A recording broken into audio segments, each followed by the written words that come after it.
So tell me about the turn signals. Turn signals on the Mini are just like most any other car.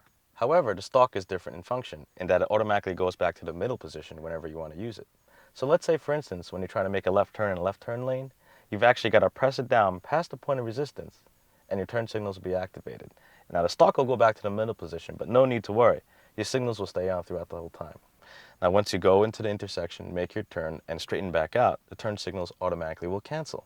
And if you want to cancel your turn signal, simply move the stalk in the same direction of your turn right before the point of resistance. Gotcha. But let's say that I'm traveling straight and I just want to pass somebody. Then how do I use it? Oh, the lane change function is very easy as well. Simply move the turn signal to the direction that you want to go, but don't go to the point of resistance. Just flick it down a little bit and your turn signal will blink either once or 3 times.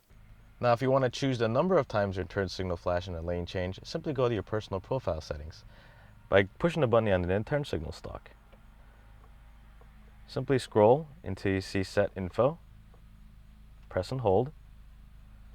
Now scroll into the menu that shows the vehicle key with the big check on it. Press and hold. Here you're going to scroll down until you see the directional indicator, and you're going to see what is 1x because the car was previously set at 1 flash for the lane change. Press and hold and you'll be able to now choose 3x or 3 times for the lane change. Press and hold one more time, and now your turn signals will blink 3 times when you do a lane change.